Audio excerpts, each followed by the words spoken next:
Hello student, मैं ज्योति Parashar CS study point से आज हम डिस्कस करने वाले हैं डिफरेंस कंस्ट्रक्टर। तो और हमने इसे जो पहले ये 13 चैप्टर स्टार्ट किया था, हमने यहाँ पे देखा था कि हम कैसे डाटाबेस क्रिएट करते हैं और डाटाबेस में कैसे हम उसको डाटाबेस को रिमूव करते हैं। अब हम उसको जानेंगे कि डिफरेंट कंस्ट्रक्टर्स क्या होते हैं उनके बारे में।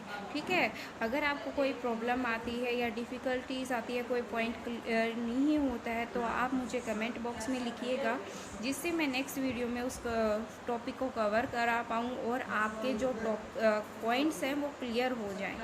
ठीक है बच्चों, अगर आपको कंटेंट अच्छा लगता है तो आप प्लीज़ लाइक एंड सब्सक्राइब ज़रूर कीजिएगा और इसे शेयर कीजिएगा। ठीक है, स्टार्ट करते हैं हम अपना यूनिट। अब क्या है, हमारे पास डिफरेंट कंस्ट्रक्टर है। डिफरेंट कंस्ट्रक्टर मीन्स कि these constructor ensures database and the integrated thus as a sometimes called a database integrated constructor a few them। Integrity क्या होती है, हमारी क्या होती है, यूनिकनेस होती है। और हमारे पास ये 5 टाइप के आपके क्या दिए हैं, कंस्ट्रक्टर दिए हैं बच्चों। क्या है, unique constructor and the primary key constructor and default constructor और चेक कंस्ट्रक्टर और फॉरेन की कंस्ट्रक्टर। ठीक है, अब क्या है, यहाँ पे ये कहता है कि जो MySQL also supports some other constructors such as enum and set constraint that are used to the define a column that can contain only a given set of value। क्या करता है, contain given set of value। We are not going to talk about these constructors or as their converse is beyond the scope of this book। ठीक है, अब हम यहाँ पे note में पढ़ लेते हैं। पहले ये क्या कहना चाहता है, नोट में हम पहले डिस्कस कर लेते हैं। हम यहाँ पे नोट में डिस्कस कर लेते हैं क्या कि please note that a column, क्या है column, that he is the specified as a primary key. एक कॉलन के पास क्या है, प्राइमरी की है। Must also a unique be a unique key. At the same time a column that unique may और may not be the primary key is addition multiple unique construct can be the define a table. Unique keys हो सकती है multiple. तो यहाँ पे क्या है, unique constructor है। तो वो क्या कहता है, हमारे पास क्या किया हमने, फॉर एग्जांपल एक यूनिक कंस्ट्रक्टर अप्लाइड किया है और जिसमें एम्प्लॉय की क्या है, ई कोड के नाम से एक यहाँ पे हमने टेबल बनाई। ई कोड क्या है, इंटीजर टाइप का है। ई नेम लिया, कैरेक्टर टाइप का है। और हमने जो इसका सेक्स लिया है वो हम कैरेक्टर 1 टाइप का होगा, या तो F लिखेंगे या M लिखेंगे। ठीक है, फिर जेंडर है वो 2 टाइप का होगा। और ग्रॉस है, जो डेसिमल पॉइंट में भी हमारी सैलरी क्या है, डेसिमल पॉइंट पे भी हम काउंट कर सकते हैं। ये चीज़ें हमने पहले समझी थी कि हम इसे कैसे डिफाइन करेंगे। कैरेक्टर चाहिए तो हमें क्या लिखना है, और वो इंटीजर चाहिए तो हमें क्या डिफाइन करना है। ठीक है बच्चों, अब क्या है, देखो यहाँ पे हमें एक टेबल दिखाई गई है, ये वाली टेबल, और इसमें हमें समझाया गया है कि हमें कैसे क्या करना है। Unique constructor on the E code colon, क्या है, ई कोड।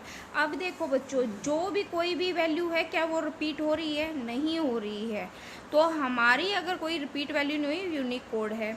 और नेम है, इसमें भी कोई भी नेम रिपीट नहीं हो रहा। पर सेक्स है, इसमें मल्टीपल F आए हुए हैं और M भी हैं।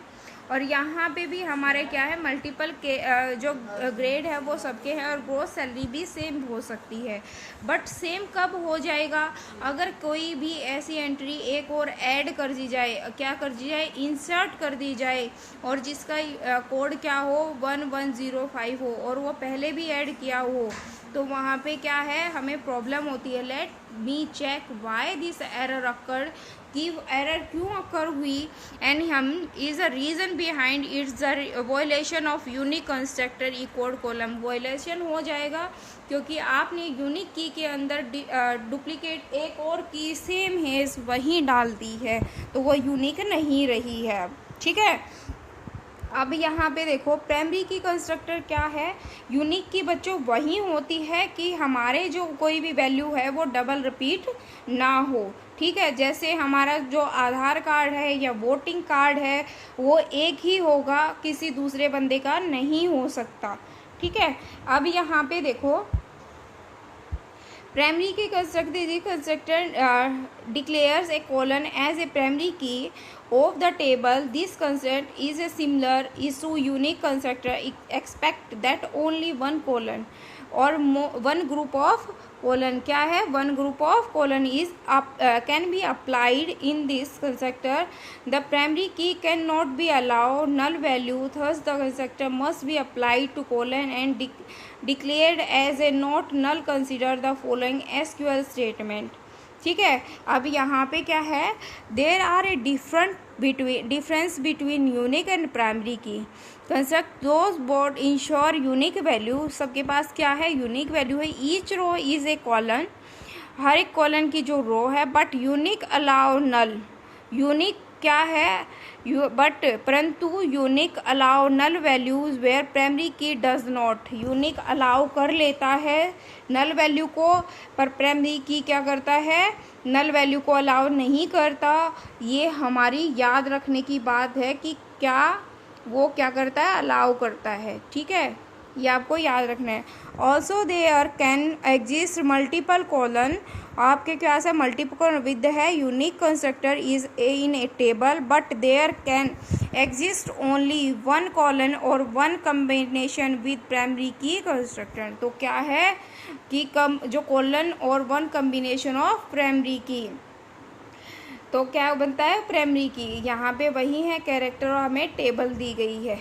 ठीक है, प्राइमरी की में नल वैल्यू नहीं होगी कोई भी।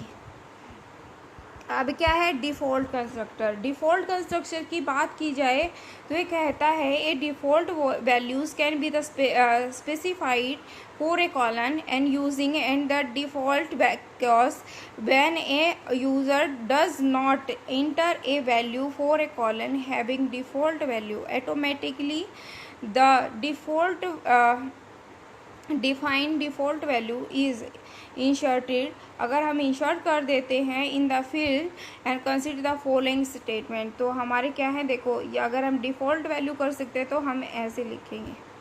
ठीक है, तो यहाँ पे कहते हैं according to the above command if no value is provided for the grade. हमने कोई भी वैल्यू प्रोवाइड नहीं की है। The default value of E1 will be the entered. The data type of the default value क्या है, वो default value है, has to be the compatible with the data type of colon to which it is assigned. Insert of null default value is possible if the colon defined permit and the not null and colon cannot be null as a default. अगर colon क्या है, अगर null नहीं है, not null colon cannot be the null as the colon can be have only one default value. ठीक है, अब check constructor की बात करें तो चेक कंस्ट्रक्टर में कहता है हमें, तो कहता है this constructor limit values can be the insert into A colon of table instance consider the following. हमारी क्या है, लिमिट है। अभी चेक कंस्ट्रक्टर की बात की जाए वो किस लिए यूज़ क्यों होता है, जहाँ पे हमें एग्रीगेट फंक्शन यूज़ किया था बच्चों। हमने एग्रीगेट फंक्शन में भी हमने क्या कहा था कि जो हमारी जैसे सैलरी है, हमने क्या लिया था, सिलेक्ट वेयर, सॉरी हमने कहा था where aggregate function greater than 4000, जिसकी सैलरी है या कोई इतने मार्क्स हैं इससे, तो वो हमारी को यहाँ रोज़ निकल के आ जाए, कॉलन निकल के आ जाए। तो वही हमारा यहाँ पे है चेक कंडीशन के ऊपर हमें कंडीशन अप्लाई करके दी है। दिस स्टेटमेंट ये कहता है this statement ensure that value assigned for a gross must be the greater than 2000 when a check concept involves more than one colon from the same table. It is specified after all the colon have been defined for instance. ठीक है, यहाँ पे हम कोई भी देखो ये table item दिया है, आई कोड है, कैरेक्टर है, नॉट नल प्राइमरी की है, स्पेस कैरेक्टर 20 है, रोल इंटीजर है, QOH इंटीजर है, हमने इंटीजर लिया और चेक हमने रोल क्या किया है, जो क्वालिटी ऑफ होल्ड है तो जो ग्रॉस है तो वो हमने क्या लिया, कंडीशन अप्लाई की है चेक के थ्रू। ठीक है, हमने इतनी सैलरी चाहिए, कंडीशन अप्लाई। तो यहाँ पे देखो अभी चेक ने यहाँ पे क्या किया, this statement compress 2 columns role और OH. Thus, these two colons must be defined and therefore check the construct. Check construct can be constant. A list of constant express the specified using IN. For example, respect character check और यहाँ पे क्या किया DES के इन, यहाँ पे nut bolt फेरो, तो हमने यहाँ पे वैल्यूज असाइन की, उसकी रेंज हमने क्या डाल दी, जो प्राइस है वो बिटवीन इनके बीच में होना चाहिए, जो पैटर्न होगा वो क्या होगा, ऑर्डर और date character 10 not null check order, इतनी डेट तक हमारा कोई भी चेक नहीं होगा। और यहाँ पे अब मल्टीपल कंडीशन डाल के दिए है कि हमारे पास ये सिटी के और हमारे पास हिसार, जयपुर और मोहाली डिस्ट्रिक्ट के जो हमें क्या करनी है, चेक करनी है कंडीशन। ठीक है, अभी यहाँ पे एक टेबल क्रिएट करके दिखाई है इन्होंने। For example the following create table, हमने कस्टमर की टेबल ली, SID इंटीजर और चेक किया कि जो SID क्या है, ग्रेटर देन 0 है, लास्ट नेम 30 होगा जो उसका होगा वेयर केयर, और फर्स्ट नेम भी 30 होगा। नोट में कहता है please note that MySQL does not enforces that check consent and although MySQL statement allow the definition of the check and consent as per the MySQL documentation and check consent and gets pressed by the ignored, तो वो क्या करेगा, ignored करेगा। ठीक है, अब यहाँ पे कहता है colon SID has a concept is value must only the include integer, क्या करेगा वो इंटीजर वैल्यू को इंक्लूड करेगा और क्या होगी, ग्रेटर देन से 0 होगी। Attempt to execute the following statement, फिर वो फॉलोइंग स्टेटमेंट एग्जीक्यूट करेगा। कस्टमर जो वैल्यू है, मतलब देखो यहाँ पे क्या होना चाहिए, 3 है, नेम आया और आया। ठीक है, यहाँ पे कहा should result is an error, जो रिजल्ट आया एरर आया, मस्ट ग्रेटर देन 0 से greater, but will find the your query is execute without checking the condition specified check consent and reason being MySQL ignore check consent internally. वो MySQL ने उसको क्या किया, check point को internally ignore कर दिया, तो वहाँ पे क्या है, क्वेरी अक्कर होगी क्योंकि 0 से लेस है -3। ठीक है, ग्रेटर नहीं है। अब बात करते हैं किसकी, फॉरेन की। फॉरेन की क्या है, in an DBMS table refers on another throw दो and commands and field and to ensure validity of the reference and reference internally integrated is enforced and refinally, and the integrated is a system of rule that a DBMS used to insert or that relationship between record in related table and valid, and that use do not the accidentally delete or change related data। आप क्या करते हो, जो हमारे relation RDBMS की full form क्या है, relation database management system. हमारी कोई भी टेबल है और उसमें हमारी डुप्लीकेट्स की होती हैं और या बहुत सारी बड़ी टेबल्स क्रिएट हो जाती हैं, आपने फिर उसका 2 पार्ट्स आप क्या कर लेते हो, डिवाइड कर लेते हो। ठीक है, इसकी कोई भी ऐसी जो टेबल है सेकंड टेबल की प्राइमरी की बन सकती है, तो उस प्राइमरी की को यहाँ पे हम यूज़ कर लेते हैं एज ए फॉरेन की के यूज़ में, कि जब हम इसको लिंक ओपन करेंगे तो ये टेबल भी हमें शो हो जाएगी, वो कहलाती है हमारी फॉरेन की। ठीक है बच्चों, अब यहाँ पे बात की जाए तो कहता है refinalize integrated ensure that the foreign key consent this is implemented and the explained in the following paragraph. ये कहता है कि यहाँ पे related a colon, there is related a colon is a parent table और primary table should be the either declare primary key and unique key related to the colon. Child table हमने दूसरी जो चाइल्ड मैंने बना के दिखाई थी वो चाइल्ड टेबल के नाम से या रिलेटेड टेबल के नाम से। यू हैव द फॉरेन की, उसमें एक फॉरेन की होगी इंस्टांस ऑफ फॉलोइंग 2 टेबल। अब क्या है, हमारे पास 2 टेबल हैं, देखो आइटम से लिया, आइटम नंबर और डिस्क्रिप्शन एंड द प्राइस है, और ऑर्डर दिया, ऑर्डर नंबर और डेट और हो गया। यहाँ पे underline columns indicate the primary की, ये क्या है, हमारी दोनों प्राइमरी की हैं। समझ में आई।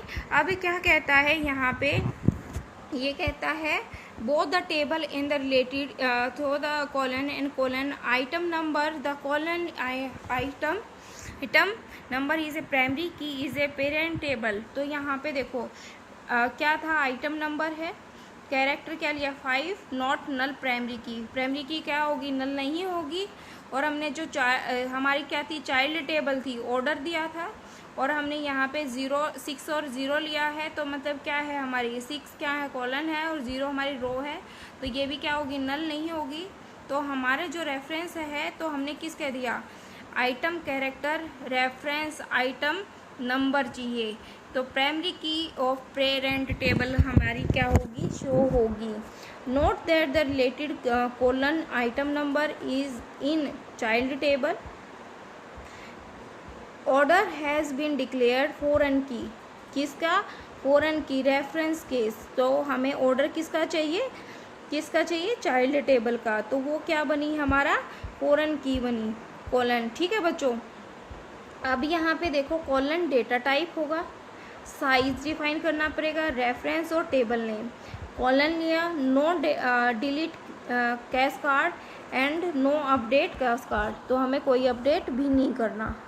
अब यहाँ पे हम बात करें तो इसने कहा here the first column name is the name of related column is a child table. वो क्या है, चाइल्ड, उस चाइल्ड टेबल का नाम डालेंगे। Appearing the reference case the name of related column is the parent table. क्या है, parent table का, वही हमने डाला था ना, क्या डाला था, और आइटम ऑर्डर के नाम से। तो यहाँ पे इसका पहला पॉइंट है, you keep the related column name is a parent table they is default MySQL will reference the primary key of parent table। किसके रेफरेंस में, प्राइमरी की के रेफरेंस में।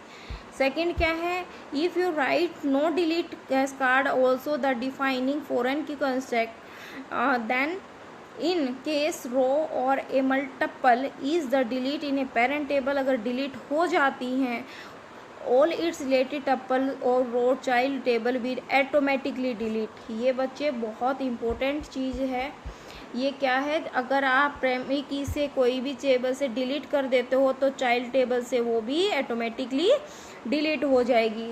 थर्ड केस क्या है, if you write no duplicate characters, अगर नहीं करते हो also in defining foreign key constraint the row और a tuple update in parent table. अगर आप अपडेट करते हो तो चाइल्ड ऑटोमेटिकली अपडेट द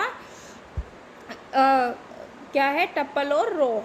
ठीक है, वो अपने आप जैसे डिलीट होती है तो वो वहाँ पे भी अपडेट भी कर लेगी।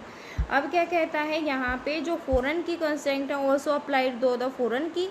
तो ये टेबल है, क्रिएट टेबल ऑर्डर, तो यहाँ पे प्राइमरी की डाली, जो मॉडल नंबर है, मॉडल आईडी है, और ये सारी। तो ये कहता है model ID and supplier ID are defined as a foreign key. वो क्या है, फॉरेन की, हमने फॉरेन की के रूप में इसको यूज़ किया है। नोट में कहता है you can also be the restricted set null no action is place of cascade and the restricted will reject the operation. No action will not allow deletion of or updation of primary key long as there is a foreign key and dependent on it. foreign key पे dependent है। set null is the foreign key colon। ठीक है, ये बात clear हुई। अब हम बात करें किसकी, फॉरेन की रेफरेंस की। जो रोल ऑफ फॉरेन की रेफरेंस है, कंस्ट्रक्टर हैं। अब क्या है बच्चे, यहाँ पे देखो, दो result into the rejection of the insert की हैं। आपने कोई भी इंसर्ट किया डाटा किसी टेबल में, आपने टेबल में क्या किया, डाटा इंसर्ट किया, एक रो और इंसर्ट कर दी, तो अपडेट स्टेटमेंट क्या होगी, मॉडिफाई होगी एग्जिस्टिंग टेबल में। If corresponding value not be currently exist in A primary table, तो वो कोरस्पॉन्डिंग क्या है, जब तक आप डाटाबेस में क्या नहीं करते, सेव नहीं करते, तो कोरस्पॉन्डिंग टेबल में भी ऐड नहीं होगी। If no delete cascade option has been set then upon delete a table in the parent table all its related record in the child tables get delete. In the absence of the case it reject the deletion operation if corresponding record in the child table, क्या है, child table में ठीक है, क्या होंगी वो delete, corresponding record भी उसमें डिलीट हो जाएगा, रिजेक्ट हो जाएगा, डिलीशन होगा। Foreign key column his a child table must reference primary key और यूनिक की होंगे, ये भी पता है।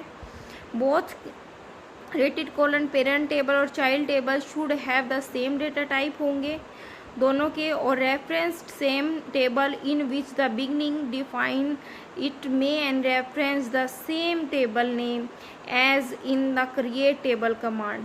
ठीक है, अब देखो यहाँ पे let me check why this error occur, क्यों हुई? The reason behind is the violence of reference and construct on the equal column. Equal column में है, ये रहा, ये इक्वल कॉलन है, तो इसमें क्या है बच्चे? आई एम फॉरेन की इन माई टेबल, ये इस टेबल की क्या है? फॉरेन टेबल की है। ठीक है, और while error in deleting, error while deleting क्यों हुई? जो क्या है 1101 व्हेन m इज 12। ठीक है, यहाँ पे ली तो क्या है, यहाँ पे इसका क्या नाम दिया इसने, यहाँ पे डिस्क्रिप्शन में, सॉरी, अक्कर हुई है, तो किस वजह से अक्कर हुई तो वो चेक करना है। डिलीट फ्रॉम, अगर आपने यहाँ पे डिलीट कर दी है डिलीट फ्रॉम, तो यहाँ पे भी डिलीट होगी, वो शो नहीं होगी। ये समझ में आई? अगर आप एक जगह से एक टेबल से डिलीट करते हो तो यहाँ पे भी वो डिलीट होगी वो फाइल, उसका कोई भी कॉलन नहीं होगा। अब कहता है यहाँ पे कि फॉरेन की और द स्टोरेज इंजन क्या है? MySQL is a capable of the creating database is in my different storage engine that offer and the different features the default storage engine in ISM but in the इग्रो ironically it does not support an foreign key. So if you find that your foreign key consent are begin ignored or not the implemented, you need to change the storage engine of your database table or to the non DBMS storage engine। तो यहाँ पे क्या है, letter table है, table name दिया है, engine दिया है, और यहाँ पे टेबल और इंजन दिया, दोनों टेबल दिया है। फॉर एग्जांपल के once done you can create a multiple foreign keys for your table. ठीक है, हम क्रिएट कर सकते हैं। बच्चों मुझे पता है कि ये प्रैक्टिकल वर्क है, ऐसे नहीं समझ में आएगा। I will try my best कि नेक्स्ट टाइम जो वीडियो अपडेट करेंगे उसमें ये मैं आपको प्रैक्टिकली वर्क करके दिखाऊंगी, जिससे आपको ये चीज़ें समझ आ जाए। अगर आपको कुछ समझ नहीं आता तो मुझे प्लीज़ कमेंट बॉक्स में कीजिएगा, जिससे मैं आपको ये क्लियर कर पाऊँ पॉइंट। ठीक है, आज के लिए इतना ही। Thank you so much.